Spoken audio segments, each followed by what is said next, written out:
Aquí nos corresponde estudiar el tema sobre el Espíritu Santo y vamos a enfocarnos especialmente en el día del Pentecostés. ¿Qué pasó en el día del Pentecostés? Con el propósito de entender cuál es la misión que Dios tiene para nosotros hoy en día también. Pero antes de entrar a estudiar, queremos orar, así que inclinemos nuestros rostros y vamos a pedir la bendición del Señor.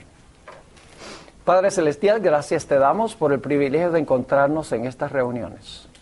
Te damos gracias porque has traído a jóvenes de diferentes sitios con la intención de conocerse unos a otros, pero especialmente para conocerte mejor a ti. Pedimos, Señor, que bendigas nuestro estudio, danos claridad de pensamiento, danos corazones dispuestos para recibir tu palabra. Danos también tu poder para que podamos implementar la palabra en nuestra vida. Te lo pedimos en el precioso nombre de tu Hijo, Cristo Jesús. Amén. Amén. Cuando pensamos del día del Pentecostés, generalmente pensamos en cuanto a los fenómenos que ocurrieron en la tierra. Nos viene a la mente, por ejemplo, lenguas de fuego, un recio viento, y el hecho de que los que estaban presentes empezaron a hablar en diferentes idiomas. Es decir, cuando hablamos del Pentecostés, generalmente nos enfocamos en lo que sucedió en la tierra en el día del Pentecostés. Pero en realidad vamos a encontrar en nuestro estudio que el evento importante no fue el que ocurrió en la tierra. Lo que pasó en la tierra en realidad era un anuncio de un evento muy importante que se había realizado en el santuario celestial. Así que vamos a enfocarnos no solamente en el evento terrenal, sino que nos vamos a enfocar en el evento celestial. Si ustedes hablaran con gente de iglesias no adventistas, yo no he encontrado ninguno en las conversaciones que yo he tenido que en realidad entiende plenamente lo que sucedió en el día del Pentecostés. Entienden que en la tierra hubo lenguas de fuego, hubo un recio viento, hubo diferentes idiomas que la gente habló, pero no hacen la conexión entre lo que sucedió en la tierra y lo que ocurrió en el cielo en ese mismo momento. Así que el evento más importante ocurrió no en la tierra, sino en el cielo. Ahora, para comenzar, quiero mostrar un patrón que nosotros tenemos en la Biblia, un patrón muy común donde se repite el mismo fenómeno vez tras vez. Y es que primero se ofrece un sacrificio o una ofrenda. Y luego, inmediatamente después del sacrificio o la ofrenda, cae fuego del cielo para consumir la ofrenda, en señal de que Dios acepta el sacrificio.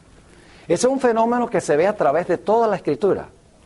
Quiero darles el primer ejemplo de esto. Les voy a dar varios ejemplos de la Biblia, de este fenómeno, sacrificio, y luego Dios llueve fuego, mostrando que acepta el sacrificio.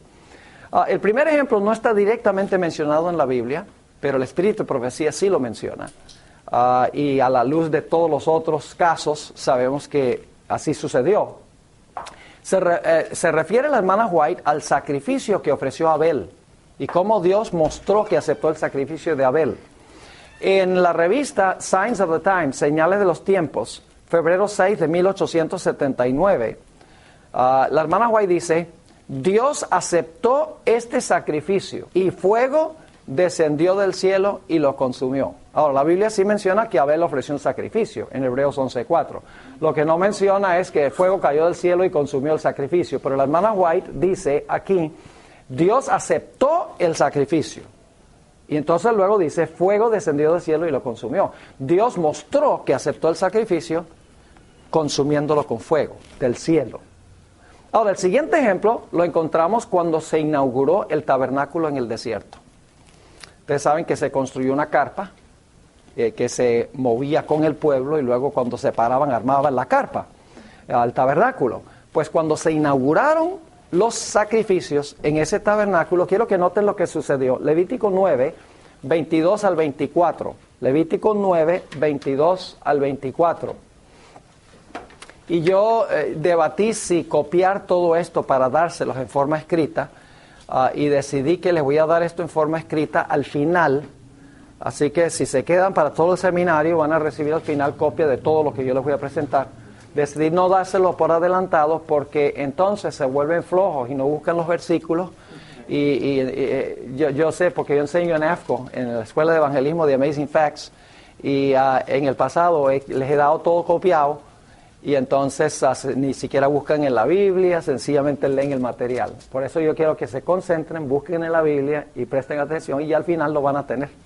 Así que, si quieren tomar notas pueden, pero no es indispensable, porque todo lo que voy a presentar lo van a tener al final. Dice allí en Levítico 9, 22 al 24, después alzó a Aarón sus manos hacia el pueblo y lo bendijo. Y después de hacer la expiación, el holocausto y el sacrificio de paz descendió. ¿Ve? Ahí están los sacrificios, ¿verdad? Versículo 23, y entraron Moisés y Aarón en el tabernáculo de reunión y salieron y bendijeron al pueblo. Y la gloria de Jehová se apareció a todo el pueblo. Ahora escuchen esto. Se pusieron los sacrificios, 3 clases, la expiación, el holocausto y el sacrificio. Dice en el versículo 24, y salió fuego de delante de Jehová y consumió el holocausto con las grosuras sobre el altar, y viéndolo todo el pueblo, alabaron y se postraron sobre sus rostros. ¿Cómo demostró Dios que aceptó los sacrificios que se colocaron sobre el altar? Llovió fuego del cielo. Y claro, después de eso no fue necesario llover más fuego, porque nunca permitían que el fuego se apagara. Es decir, el fuego era continuo, pero cuando se inauguraron, Dios mostró que aceptó los sacrificios lloviendo fuego. El siguiente ejemplo que quiero dar, lo encontramos en Primera de Crónicas 21:26. Primera de Crónicas 21:26, a donde se menciona un sacrificio que ofreció David en la era de Ornán Jebuseo. David había traído el arca de regreso a Jerusalén, y en vez de colocarlo en Jerusalén, lo colocó en la era de un individuo que se llama Ornán, el Jebuseo. Y quiero que noten cómo describe la Biblia ese sacrificio que ofreció David y cómo Dios mostró que aceptó el sacrificio. Dice allí, 1 Crónicas 21:26, y edificó allí David un altar a Jehová, en el cual ofreció holocaustos y ofrendas de paz. E invocó a Jehová, quien le respondió ¿cómo? Por fuego. Ahí está, quien le respondió por fuego desde los cielos en el altar del holocausto. ¿Ven el patrón? ¿Cómo demostró Dios que aceptó el sacrificio de David? Lloviendo fuego del cielo. El siguiente ejemplo que quiero presentar es cuando se inauguró el templo que construyó Salomón. Dicho sea de paso, no es el templo de Salomón, es el templo que edificó Salomón, porque es el templo de Jehová. No le demos el crédito a Salomón, porque no es el templo de él. Ahora, fíjense, cuando se inauguró el templo que construyó Salomón, fíjense lo que sucedió según Segunda de Crónicas 7:1. Segunda de Crónicas 7 y el versículo 1. Y esto puede parecer muy académico, muy teórico, pero la práctica se basa sobre la teoría. Yo le pregunto una cosa, ¿un médico para ser médico tiene que estudiar mucha teoría? Claro. Que sí, ¿qué? Fisiología, anatomía y todas esas ciencias tiene que estudiar. Y entonces luego puede poner en la práctica lo que estudia. Vamos a estudiar algunas cosas muy importantes que comprendiéndolas, entonces ya vamos a poderlas implementar. Pero tenemos que entender teológicamente lo que dice la Biblia. Ahora, fíjense lo que dice 2 Crónicas 7:1, cuando ya Salomón oró para que Dios bendijera el templo, y dice allí, cuando Salomón acabó de orar, descendió fuego de los cielos y consumió el holocausto y las víctimas, y la gloria de Jehová llenó la casa. Ahí está otra vez, el fuego consume los sacrificios. El último ejemplo que les quiero dar del Antiguo Testamento, Primera de Reyes 18:38. Primera de Reyes 18:38. Esto es cuando Elías colocó las víctimas sobre el altar. ¿Recuerdan la experiencia de Elías? Cuando en el Monte Carmelo. Ahora fíjense, Primera de Reyes 18:38, lo que sucede. Dice allí, entonces cayó fuego de Jehová y consumió el holocausto. Ahora Dios demostró que aceptó este sacrificio, porque no solamente el holocausto, sino la leña, las piedras y el polvo, y aún lamió el agua que estaba en la zanja. Viéndolo todo el pueblo, se postraron y dijeron, Jehová es el Dios, Jehová es el Dios. Así que tenemos este patrón, desde el primer sacrificio que menciona la Biblia, el de Abel, a través de todo el Antiguo Testamento, se ofrece un sacrificio y luego Dios llueve fuego del cielo, mostrando que acepta el sacrificio. Ahora lo que quiero hacer es tomar un tiempo para darles otro simbolismo que presenta la Biblia, que enseña la misma lección, pero son diferentes símbolos. Ya no es sacrificio y fuego, sino que son otros símbolos, otra forma de enseñar la misma lección, de que cuando se ofrece sacrificio, Dios lo acepta enviando fuego. En la Biblia tenemos dos episodios importantes que hablan de la roca. Ahora, quiero que examinemos esas historias en cuanto a la roca para que vean que eso es paralelo a el fenómeno de sacrificio y luego fuego.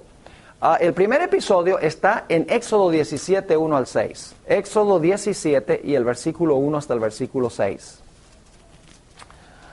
Recuerden que es la misma lección de que Dios acepta el sacrificio lloviendo fuego, es la misma lección, pero con diferentes símbolos, una diferente forma de decirlo. Ahora, fíjense Éxodo 17, 1 al 6. El pueblo de Dios está en el desierto y dice, toda la congregación de los hijos de Israel partió del desierto de Sin por sus jornadas, conforme al mandamiento de Jehová, y acamparon en Refidim, y no había agua para que el pueblo bebiese. Y altercó el pueblo con Moisés, y dijeron, danos agua para que bebamos. Y Moisés les dijo, ¿por qué altercáis conmigo? ¿Por qué tentáis a Jehová? Así que el pueblo tuvo allí sed y murmuró contra Moisés y dijo, ¿por qué nos hiciste subir de Egipto para matarnos de sed a nosotros, a nuestros hijos y a nuestros ganados? Yo pregunto, ¿el pueblo estaba pecando contra Dios al murmurar y quejarse tanto? Claro que sí. ¿Tenían razón de estar incómodos con Dios? No, porque ellos habían visto las plagas que cayeron sobre Egipto, habían visto cómo se abrió el Mar Rojo. En Éxodo 16 había llovido pan del cielo. Y habían visto cómo Dios, cada vez que tiene una necesidad, Dios intervenía para dar. Pero están pecando contra Dios y merecen que el juicio de Dios caiga sobre ellos por murmuradores. Ahora, versículo 4. Entonces clamó Moisés a Jehová diciendo, ¿qué haré con este pueblo? De aquí a un poco me apedrearán. Ahora escuchen el consejo de Dios. Y Jehová dijo a Moisés, pasa delante del pueblo y toma contigo de los ancianos de Israel y toma también en tu mano tu vara con que golpeaste el río. Y ve. La palabra río se refiere al Mar Rojo, con que golpeaste el agua. Y también el río Nilo, que se convirtió en sangre. Y luego dice, he aquí, está hablando aquí Jehová, he aquí, yo estaré delante de ti allí sobre la peña en Horeb. Ahora, quiero que capten el panorama aquí, porque es muy importante.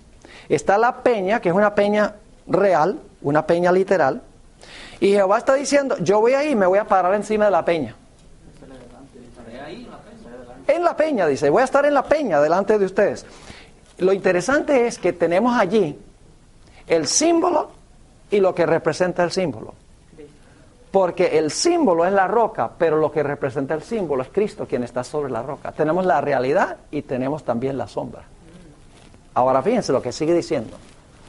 Toma tu vara con que golpeaste el río y ve, he aquí yo estaré delante de ti allí sobre la peña en Horeb, y golpearás la peña y saldrán de ella aguas.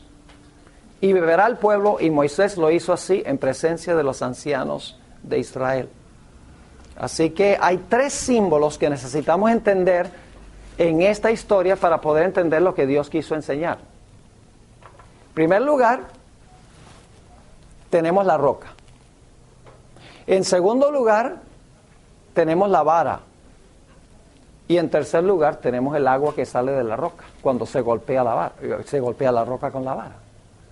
Ahora, ¿qué quiso enseñar Dios con esto? Bueno, tenemos que interpretar los símbolos, tenemos que determinar qué significan los símbolos. Preguntemos en primer lugar, ¿qué representa la roca? ¿Qué simboliza la roca? Bueno, vamos a Éxodo 32 y el versículo 4.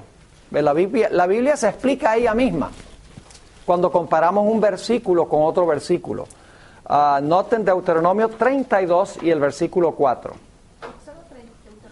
Deuteronomio 32, 4. ¿Qué dije yo, Éxodo? Sí, Deuteronomio 32, 4.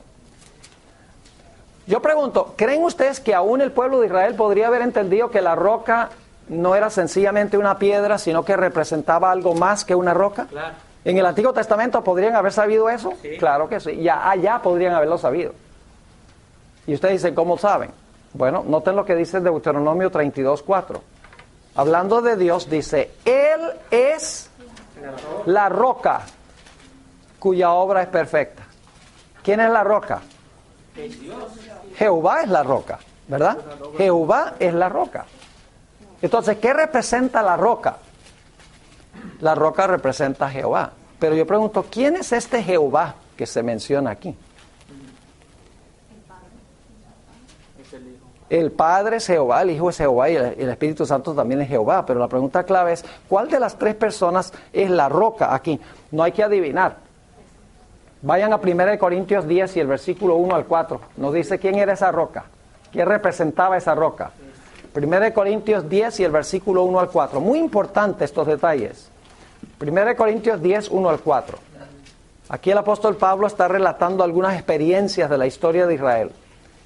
Dice, porque no quiero, hermanos, que ignoréis que nuestros padres todos estuvieron bajo la nube, y todos pasaron el mar, y todos en Moisés fueron bautizados en la nube y en el mar. Está hablando de lo que pasó con Israel, ¿verdad? Sí, Y todos comieron el mismo alimento que espiritual, y todos bebieron la misma bebida espiritual, porque todos bebieron de la roca espiritual que los seguía, y la roca era... Cristo. ¿Qué representaba la roca? Entonces, ¿quién era el que estaba parado encima de la roca? Cristo. Cristo estaba parado encima de la roca. Se le denomina Jehová porque estamos en el Antiguo Testamento. En el Antiguo Testamento se le llama Jehová. Ahora, fíjense qué interesante. Entonces, está la roca y encima, parado encima de la roca está lo que representa la roca. El símbolo y la realidad hacia la cual apunta el símbolo. Ahora sabemos entonces que la roca representa a Cristo. Ahora necesitamos preguntar, ¿qué representa la vara? Bueno, lo único que tenemos que hacer es la vara de Moisés, ¿verdad? ¿Qué sucede cada vez que Moisés levanta la vara? El pueblo está... Cada vez que Moisés levanta la vara, cae un juicio. Y cuando Moisés específicamente toma la vara y azota, cae un juicio. Por ejemplo, le voy a dar varios ejemplos. Moisés dice que golpeó las aguas y se convirtieron en sangre. ¿Es un juicio de Dios, sí o no? Sí. Claro que sí. Dice que golpeó el polvo y salieron piojos. Es decir, golpeó y como resultado viene un ¿qué? Un juicio. Golpeó a los primogénitos de Egipto y murieron. Golpeó las aguas del Mar Rojo y se ahogaron los egipcios. Es decir, el acto de golpear con la vara representa que está cayendo ¿qué cosa? Que está cayendo un juicio de Dios. Pero ahora tenemos un problema. La vara cae ¿sobre qué? La roca. ¿Y la roca representa a quién? A Cristo. Entonces, ¿qué significa eso? Que la vara de juicio cae sobre Cristo. ¿Será posible? Vamos a Isaías 53 para que vean algo muy interesante. La misma palabra golpear que se usa en Éxodo 17, donde dice que Moisés golpeó la roca, la mismita palabra se usa en Isaías 53, una profecía en cuanto al Mesías. Ajá. Fíjense lo que dice Isaías 53 y el versículo 4. Es una profecía en cuanto a Jesús, escrita 700 años antes de nacer Jesús. Dice, ciertamente llevó Él nuestras enfermedades y sufrió nuestros dolores. Ahora escuchen bien. Y nosotros le tuvimos por... Esa es la misma palabra donde dice que Moisés golpeó la roca. Y la idéntica palabra hebrea. Nosotros le tuvimos por azotado, pero ahora escuchen lo que es interesante. Por azotado, por herido, ¿de quién? De Dios. De Dios y abatido. Juicio. La vara del juicio de Dios cayó ¿sobre quién? Sobre la roca. Sobre la roca, Cristo Jesús. ¿Están captando el panorama? La vara del juicio de Dios cayó sobre la roca, Cristo Jesús. Eso es lo mismo que el sacrificio con que empezamos. Cristo, cuando fue sacrificado por el pecado, estaba sufriendo el castigo que debemos sufrir nosotros. Estaba sufriendo la vara del juicio de Dios cuando fue sacrificado. Solo que aquí eso se ilustra con el símbolo de golpear la roca. Ahora, ¿qué sucedió cuando se ofrecía el sacrificio? ¿Qué sucedía? Como que Dios mostraba que aceptaba el sacrificio. Caía fuego. ¿Cómo demostró Dios que aceptó el azotar de la roca? El agua. El agua que salió de la roca. ¿Me están entendiendo? Sí. Es decir, la roca y el agua es lo mismo que el sacrificio y el fuego, pero son simbolismos distintos. Así que tenemos que entender qué representa el agua. Porque ya sabemos que la roca es Cristo, la vara es juicio, el acto de azotar con la vara significa el juicio cae sobre la roca, Cristo Jesús. Debería haber caído ¿sobre quién? Sobre Israel. Pero en lugar de caer sobre Israel, cayó sobre la roca. Porque Él fue herido por nuestras rebeliones, dice en Isaías 53. Ahora, ¿qué representa el agua? Vamos a Juan 7, 37 al 39. Juan 7, 37 al 39.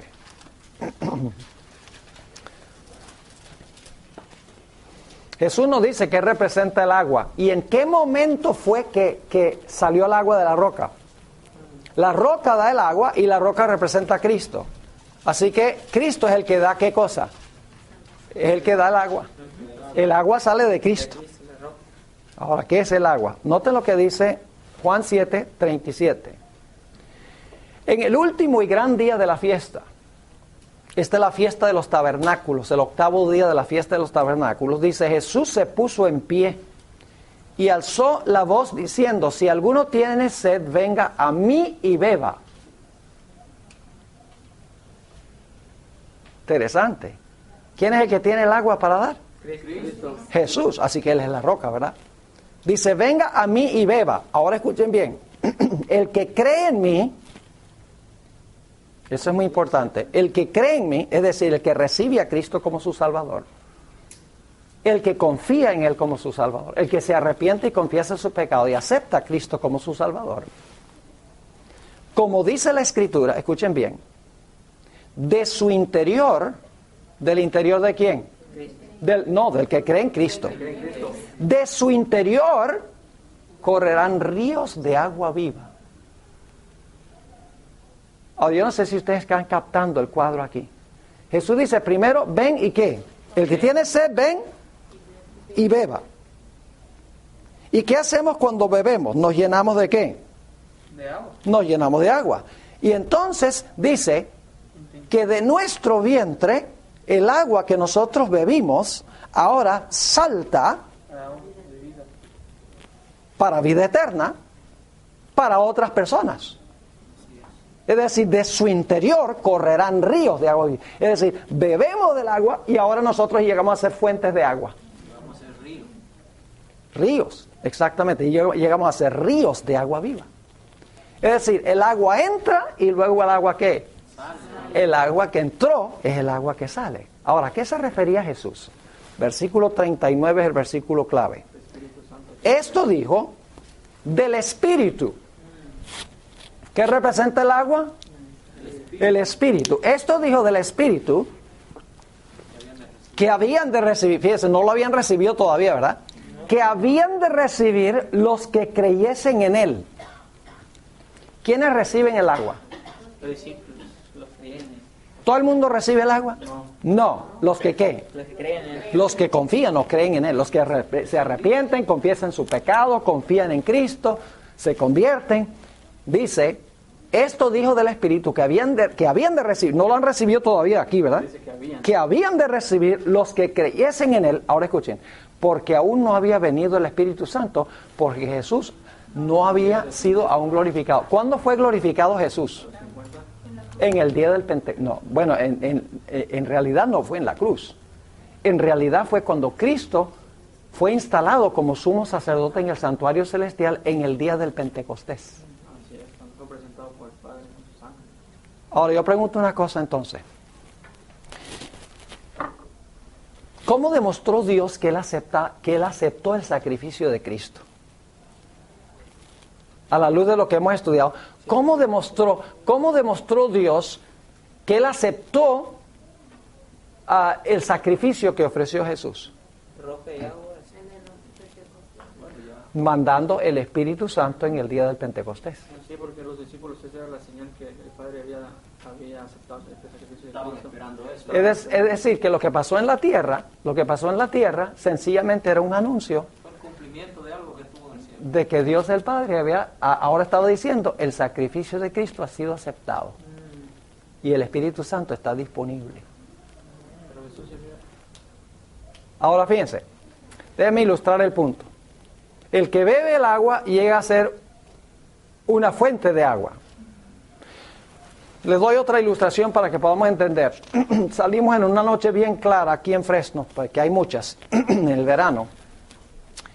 Y uno mira al cielo y ve esa luna llena, linda, grande. Y la gente dice, ¡ay, qué linda está la luna, tan romántica esta noche, tan grande! Pero en realidad eso es una verdad parcial, porque en realidad la luna no tiene luz. Es el sol que La luz de la luna es la luz del sol. Entonces lo que hay que decir es, ¡ay, qué lindo está el sol esta noche! Sí. Porque la luna no tiene gloria. La luna recibe la gloria del sol y la transmite a la tierra. Así es, No nosotros... lo decimos. ¿Cómo? No lo decimos. Es lindo está el sol. No lo decimos, No pero... decimos la luz. Pero deberíamos. Deberíamos. Porque fíjense, nosotros somos lunas y Cristo es el sol, por así decirlo. Y Cristo, cuando Cristo brilla sobre nosotros, nosotros brillamos sobre otros.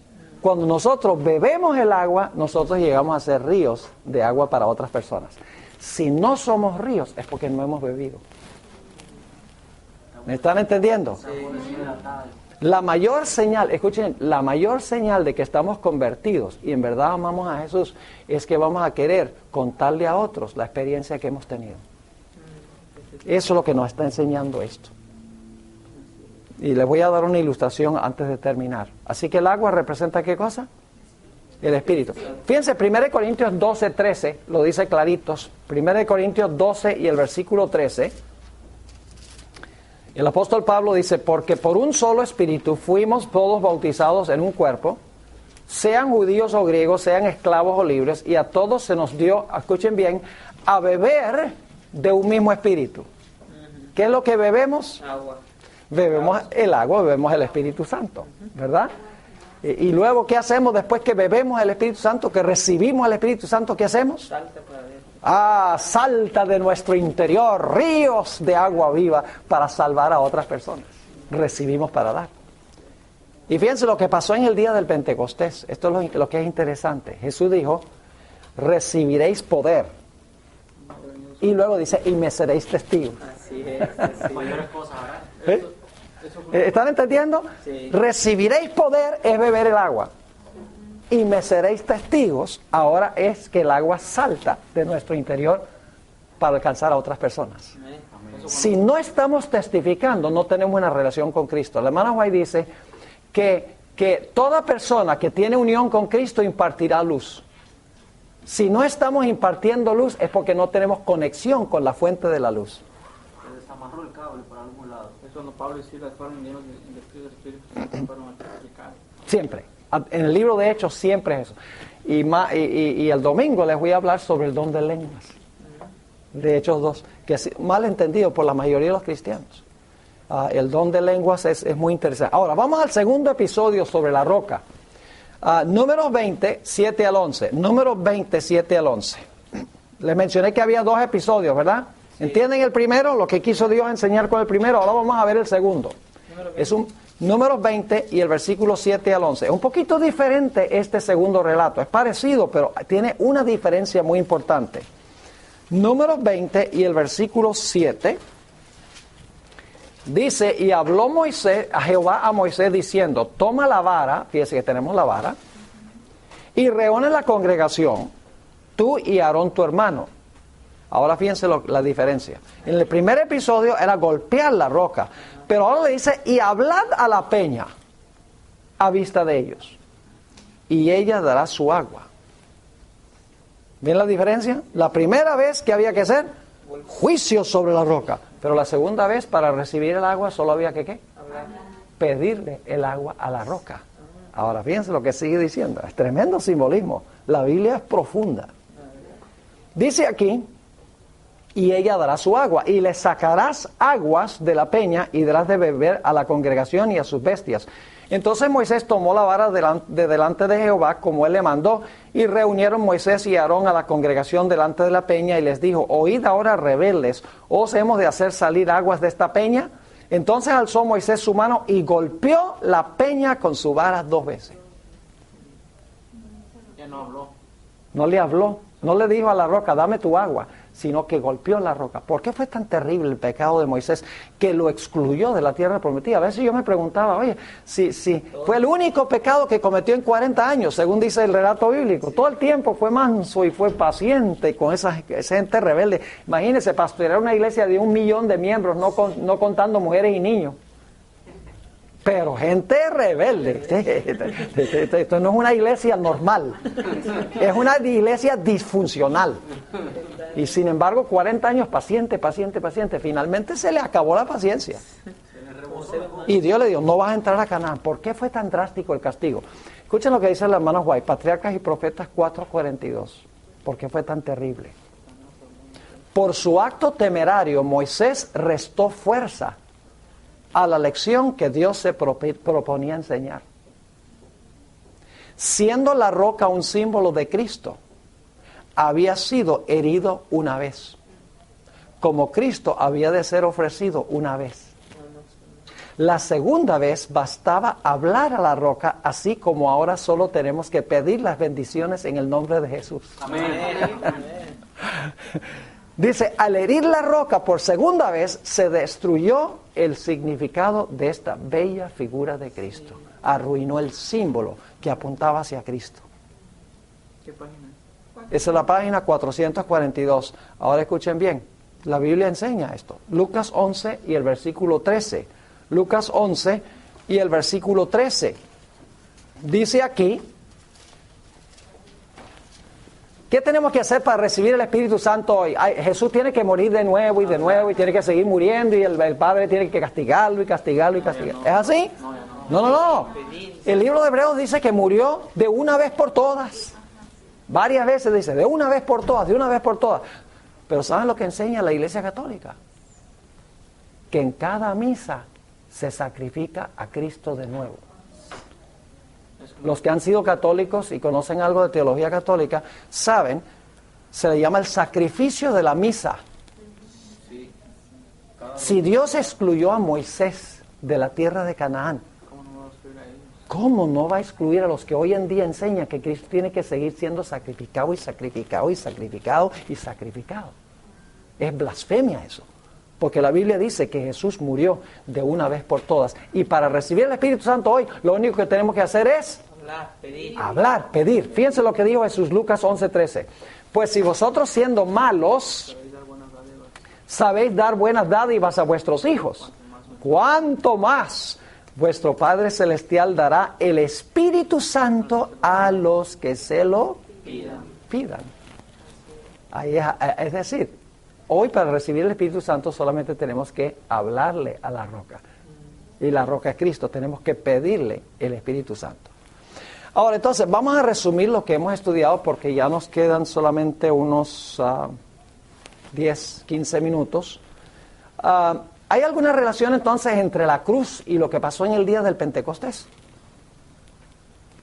¿Hay alguna conexión entre la muerte de Cristo y lo que pasó en el día del Pentecostés? Claro que sí. ¿Cuál fue el propósito del fuego en el día del Pentecostés? Que vieron las lenguas de fuego, que vieron los que estaban en el aposento alto. ¿Cuál fue el propósito de las lenguas de fuego? Que Cristo había sido glorificado. Ellos debían entender que el Señor Jesucristo había sido sacrificado y que su sacrificio había sido aceptado por su Padre. Es decir, lo que sucedió en la tierra era un anuncio de que la vida perfecta de Cristo y su muerte por el pecado habían sido aceptados por Dios el Padre. Y que ahora los discípulos podían salir a anunciarle a la gente y decirle, mire, el Padre aceptó la vida perfecta de Cristo y aceptó la muerte de Cristo en el Calvario. Ahora, si tú te arrepientes y confiesas tus pecados, Él va a tomar su vida y su muerte y te los va a colocar a tu cuenta y tus pecados van a ser perdonados. ¿Están entendiendo qué tenían que ir a anunciar? Recibieron poder para luego ir a anunciar al mundo que el Señor Jesucristo había cumplido con el plan de salvación. Ahora, quiero leerles, voy a saltar algunas cositas aquí, pero quiero que vayamos al libro de Hechos, el capítulo 1 y el versículo 7 y el versículo 8. Esto lo mencioné, pero vamos a mencionarlo de nuevo. Dice en Hechos 1, 7 y 8, esto es antes del día del Pentecostés.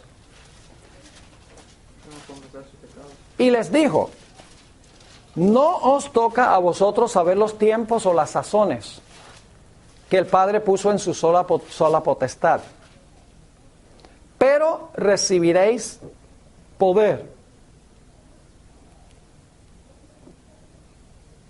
cuando haya venido sobre nosotros el Espíritu Santo. ¿Para qué reciben poder? Para que me sean testigos. La gente cree que, se recibe el Espíritu Santo para edificar la vida de uno y para que uno se sienta bien y para esto y aquello. El propósito por el cual Dios imparte el Espíritu Santo es para dar poder para testificar.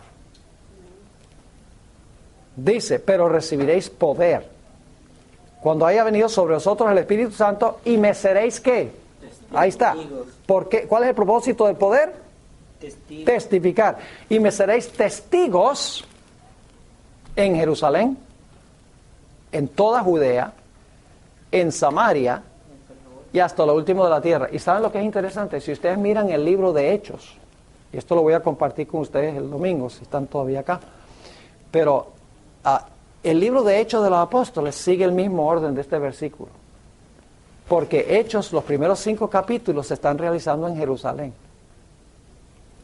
Hechos 7 es en Judea. En Hechos 8, el Evangelio va a Samaria. Y luego en Hechos 10, hasta el final del libro, está yendo a Corinto y a Cesarea, y está yendo a Éfeso, y está yendo a los lugares más recónditos de la tierra. Es decir, el libro de Hechos está organizado de acuerdo a este versículo. Porque todavía había gracia para los judíos. Todavía había 3 años y medio, después es que van los gentiles, exactamente. Así que dice, recibiréis poder y me seréis ¿qué? Me seréis testigos. Ahora, quiero darle la última ilustración de este asunto, para que podamos entender. ¿Han entendido lo que hemos estudiado hasta ahora? Ahora, ¿te recuerdas la experiencia de la mujer samaritana? Jesús vino y se sentó ahí cerca del pozo de Jacob. Era mediodía, según dice la Biblia, calor terrible. La gente no va a sacar agua a mediodía allá, pero la mujer vino a mediodía porque tenía mala reputación. Era moralmente tachable su vida. Entonces viene a mediodía pensando que nadie va a estar ahí, porque nadie saca agua a esa hora, porque hace demasiado calor. Y Jesús está sentado allí, viene la mujer y Jesús le dice, dame agua de beber. Y la mujer enseguida le dice, ¿cómo es que tú, siendo un judío, le pides agua a una mujer samaritana? Pues los judíos no hablan con los samaritanos y viceversa. Entonces empieza una conversación. El Señor Jesucristo le dice, mire, yo conozco tu vida al derecho y al revés. Tú has tenido 5 hombres en tu vida y el hombre con quien vives ahora no es tu marido. Y ahora la mujer primero dice, yo creo que tú eres judío. Ahora dice, yo creo que tú eres profeta. Y cuando termina la historia dice, yo creo que tú eres el Mesías. Si ustedes leen la historia, hay un progreso en el entendimiento de esta mujer de quién es Jesús. Y entonces Jesús le dice algo muy interesante. Fíjense Juan 4, 13 y 14. Juan 4, 13 y 14. Dice allí, en Juan 4, 13 y 14, luego les voy a leer una cita del Espíritu de Profecía. Respondió Jesús y le dijo, cualquiera que bebiere de esta agua volverá a tener sed. Jamás tendrá sed. Es decir, si tú tomas agua del pozo de Jacob, olvídate, al ratico con este calor tú vuelves a tener sed. Más, el que bebiere del agua que yo le daré, que es el futuro. ¿Cuándo es que Cristo da el agua? En el día del Pentecostés. Dice, mas el que bebiere del agua que yo le daré, no tendrá sed jamás, sino que el agua que yo le daré, fíjense, futuro, porque todavía no haya venido el día del Pentecostés, el agua que yo le daré, ahora escuchen bien, será en él una fuente de agua que salte para vida eterna. ¿Ves la misma lección de Juan 7? Dice, el que bebe del agua llega a ser una ¿qué? Una fuente. Una fuente. Allá era un río, aquí una fuente. Es decir, tú bebes el agua y ahora tú llegas a ser una fuente de agua. El Espíritu Santo testifica. Es decir, que si tú no eres una fuente de agua, tú no has bebido del agua. Eso es serio. Sí, que no sirve fácil. Si nosotros no sentimos un deseo intenso de contarle al mundo, mire, Cristo vivió una vida, la vida que Dios nos exige a nosotros, que nosotros tenemos una vida pero deplorable. La vida que Dios nos exige a nosotros, la vivió Jesús. Y la muerte que nosotros merecíamos, la murió Jesús. Y si tú te arrepientes y confiesas tus pecados y crees en Cristo Jesús, Dios va a tomar la vida de Jesús y la muerte de Jesús y te los va a poner en tu cuenta y Dios te va a mirar como si nunca hubieras pecado. Esas son buenas nuevas. Si nosotros hemos tenido esa experiencia, vamos a tener ese anhelo profundo de ir a contarle a todo el mundo, a pararnos encima del techo a contarle a la gente. Si no sentimos eso, es porque no hemos tenido la experiencia con Jesús. Y tenemos que venir a Jesús, tenemos que orar y decirle, Señor Jesús, ayúdame a tener esa experiencia. Ahora fíjense. Dice, será en él una fuente de agua que salte para vida eterna. Y yo pregunto, ¿la mujer bebió el agua? Dame. Sí, la bebió. Dame. Creyó en Cristo como el Mesías. Yo creo que tú eres el Mesías. ¿Y qué hizo la mujer? Salió huyendo de la Se fue. A testificar. a testificar. Se fue a su pueblo que se llamaba Sicar. Se le olvidó a ella que la gente la veía Sí, sí. con ojos raros. Se ¿No le olvidó. importó nada de eso? No, nada de eso. Conocía al Salvador ahora. Y vuelve a Sicar. Y entonces empieza a contarle a toda la gente. Dice, y tiene que ustedes conocer a este hombre que yo conocí. Me contó toda mi vida de comienzo a fin. Y dice, yo creo que este hombre es el Mesías. Y ya no le importó que la gente la repudiara. Nada, nada. Es que cuando nosotros conocemos a Cristo ya no nos importa nuestra vida pasada. Amén. Amén. Y entonces ahora ella trae a todo el pueblo con ella, donde está Jesús. Y mientras tanto llegan los discípulos, que Jesús los había mandado a buscar comida. Y cuando llegan los discípulos, le dicen, Jesús, aquí tenemos la comida que nos mandaste a traer. Y Jesús dice, mi comida y mi bebida es hacer la voluntad de mi Padre y terminar su obra. Y los discípulos torpes, como siempre, dicen, bueno, debe ser que alguien le trajo comida. No entendían lo que Jesús estaba diciendo. Y entonces luego, perdón. ¿Qué comería este que ya no quiere? Ya. Y luego entonces, Jesús dice, ¿no han oído ustedes que hay 4 meses hasta la cosecha? Dicen, no. Dicen, miren los campos, están blancos, listos para la cosecha. Y saben que no estaba apuntando hacia campos de trigo y cebada. En deseo de toda la gente, la hermana Güey dice que estaba apuntando hacia esta mujer que venía con todo el pueblo de Sicar, trayéndolos para escuchar las palabras de Jesús. Había bebido del agua y se había convertido en una fuente de agua. Amén. Amén. El que bebe del agua llega a ser una fuente de agua. Así que tenemos un proceso. Cristo vive su vida perfecta, Cristo muere por el pecado, luego va al cielo para empezar su obra intercesora. ¿Pero por quiénes intercede Jesús? ¿Por todas las personas en el mundo? No. La Biblia dice, por los que a Dios se allegan a Él.